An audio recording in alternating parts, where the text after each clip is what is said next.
Our system is plank tiles.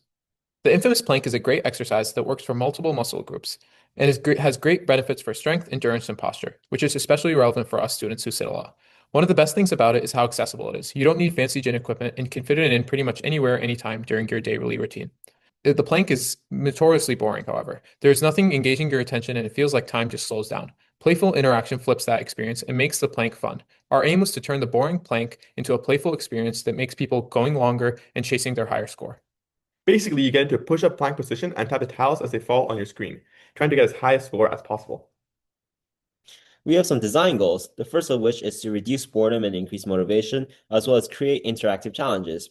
Finally, we also invite repeat attempts through our scoring system. Here is our setup for the hand, rest, and reset sensors.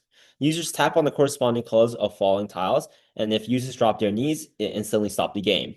When users sit down and rest their foot, it triggers a 30-second rest time. Here is our software. The screen shows 4 columns where notes scroll down and players tap. If the hit is detected, it causes the note to glow and increases the score. First, Hans gets into a push-up plank position. He then selects the game difficulty, easy, and the tiles start falling down. He has to press the tile to the corresponding color that is about to reach the white line at the bottom. Yellow, green, and dodge the bombs. For these diagonal tiles, he can do a swipe or a quick successive double tap, blue, yellow, but he was too slow. He now has to rest. He can sit in the rest here stool. He puts his foot on the pad, which will time his rest period. If he lets his foot off, the time pauses, and he puts it back on, the time resumes. When his rest period is up, it beeps 3 times to let him know. He then gets back in position for another set. This time it goes with medium difficulty. Some of the tiles are longer, and he has to hold it down pressed.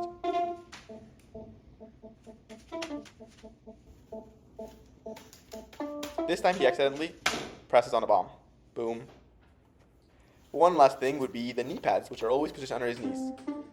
If he can't sustain his plank, he loses. So this is how we structured our observation session. We firstly instructed users to get into the plank position and start playing, and we also explained to them the different features and modes of our setup so they could try everything.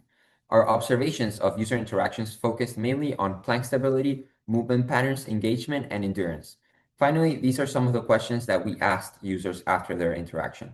How did our setup make the plank exercise feel? Which movements felt natural or difficult? How engaging did you find the experience? And finally, would you use a system like this to stay motivated during exercise? Some observation data we discovered. For most people, adding playful interaction didn't actually increase difficulty. It made the plank feel easier and helped distract them from the endless, painful plank hold. Not a single participant rated the experience below 4, showing strong engagement across the board. And 100% of users said that this helped them stay motivated while exercising, which is great as this is our main goal. Here are some user comments. Participant has said that it was a lot of fun and it felt like a game instead of planking. The swipe gesture was confusing at first, but they eventually got the hang of it. The rest time was a little bit longer and they wished they could adjust it. In terms of key findings, we noticed some positive behavior changes, like that users held the plank longer than expected because the game distracted them from fatigue. And also, visual and audio cues increased their motivation. Overall, users thought the experience was fun, competitive, and engaging, which supports our playful habit goal.